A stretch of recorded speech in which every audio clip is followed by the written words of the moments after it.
It's been 3 weeks since we've purchased our 2013 Ford Focus ST, and we've done a ton of things. I have gone crazy and we're gonna go crazy. So let's recap real quick. The first thing we did is we installed the green air filter, and the reason why is because this car was so quiet. We're talking about dead quiet. The only thing you heard was this artificial noise that you got from the sound imposer when this car came out, and a lot of engineering work went behind this system. But what it is, it's a little system that pipes in, sound from the intake into the passenger side, and it's like kind of artificial, not.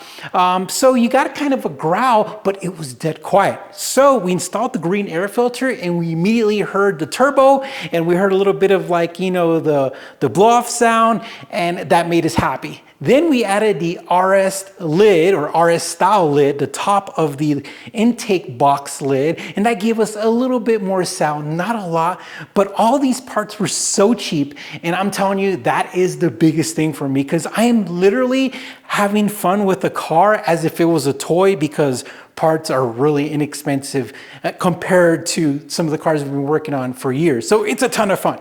So after we did that, we had a front license plate and we removed it. And I could tell you that that was a humongous pain in the butt, because the bolts went in this way. So if you wanted to take the bolts out or the rivets out, you had to take the bumper off. So we had to drill those out. So we got the front plate off, which makes, the front end look a little bit better.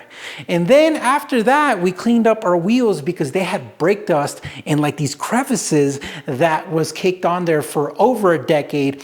And with some elbow grease, we got majority of that off. Now, after we got the intake noise, I really wanted to get an exhaust. So we ordered the Ford Performance exhaust, and we installed that. And that definitely was a pain in the butt because we had to cut stuff, and it's because the exhaust was one piece. But the Ford Performance exhaust, which is a collaboration with Borla, really was an awesome combination.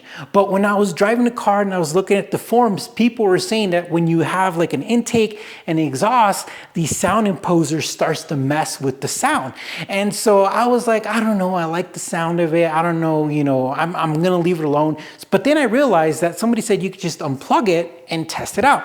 So I unplugged mine and went for a drive, and OMG, major difference. As a matter of fact, the sound imposer, when you have an intake and an exhaust, it literally adds drone, and it kind of competes with everything. And if you think about it, it's like a symphony. You have the intake, right? And then you have the exhaust. And with most car setups, those two factors, they work really well together. But then if you add noise inside the cabin that's piped in and it's not really synced in with the rest of the music, it really throws everything off. So when we unplugged it, the car sounded correct. It sounded great. So what we did is we ordered 3, not just 1, 3 sound imposer delete kits, and we're gonna actually compare them and see, if the one on Amazon, which is $20-something, how the build quality is versus the most popular ones. And then we're gonna give some away because we don't need 3. So that's going to be exciting. So after that, we also got a shift knob, which we're going to install later on. And the funny thing is, I like the shift knob on this already, but I got the carbon fiber Ford Performance one that Ford made for this car.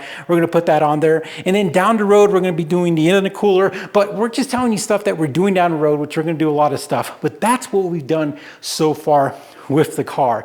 Now, we've cleaned some seats, we've cleaned some engine bay stuff, but I could tell you guys that this car, every time I drive it, I get a smile. I am back to when I was a young man driving around and having fun with cars. I am having fun, and that is just incredible. And I keep telling people that this is the cheat code. Now, don't get me wrong.